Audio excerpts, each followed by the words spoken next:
आज हम एक बहुत ही महत्वपूर्ण और गंभीर बीमारी के बारे में बात करने जा रहे हैं, जिसका असर अब युवाओं में भी तेजी से बढ़ रहा है। जी हाँ, हम बात कर रहे हैं सीओपीडी यानी क्रॉनिक ऑब्स्ट्रक्टिव पल्मोनरी डिजीज की। सीओपीडी एक ऐसी बीमारी है जो हमारे फेफड़ों को धीरे धीरे कमजोर करती है और इसका सबसे खतरनाक पहलू ये है कि कई बार लोगों को इसके बारे में जानकारी भी नहीं होती और यह जानलेवा हो सकता है।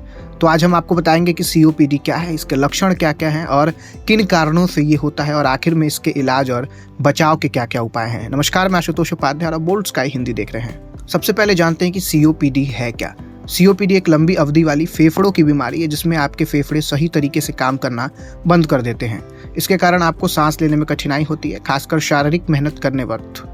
इसमें प्रमुख रूप से दो स्थितियां होती हैं जिसमें आपकी श्वास नलिका में सूजन और बलगम बनता है और उसके बाद फेफड़ों की एक छोटी वायु कोश खराब हो जाती है। ये दोनों स्थितियां मिलकर आपके श्वास प्रणाली को धीमा और कमजोर बना देती है, जिससे सांस लेने में दिक्कतें आपको आ सकती है। पहले सीओपीडी को अधिकतर बुजुर्गों की बीमारी माना जाता था, लेकिन अब ये युवाओं में भी तेजी से फैल रहा है। इसका मुख्य कारण है बदलती जीवन शैली और प्रदूषण। लगातार बढ़ता वायु प्रदूषण, धूम्रपान और कुछ औद्योगिक कारणों के चलते युवा भी इस बीमारी की चपेट में आ रहे हैं। खासकर जो लोग सिगरेट या तंबाकू का सेवन करते हैं उनके लिए खतरा और भी अधिक है। अब बात करते हैं सीओपीडी के लक्षणों की। यह बहुत जरूरी है कि हम जल्दी इसे पहचान सके ताकि इसका इलाज समय पर किया जा सके। लगातार खांसी आना, यानी अगर आपको लंबे समय से खांसी हो रही है, खासकर बलगम वाली खांसी, तो यह सीओपीडी का लक्षण हो सकता है। साथ ही अगर आपका कंटिन्यू सांस फूलता है, हल्की सी शारीरिक गतिविधि करने पर भी आपकी सांस फूलने लगे, तो यह संकेत है कि आपके फेफड़े कमजोर हो रहे हैं।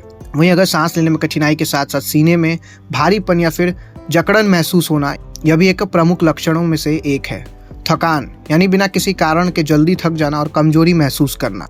वहीं वजन घटना, लंबे समय तक बिना वजह वजन कम होना भी एक गंभीर संकेत हो सकता है। अब बात करते हैं कि इस बीमारी से कैसे बचा जा सकता है और इसका इलाज क्या है। सबसे पहले आपको धूम्रपान छोड़ना होगा। अगर आप धूम्रपान करते हैं तो इसे छोड़ना बहुत जरूरी है।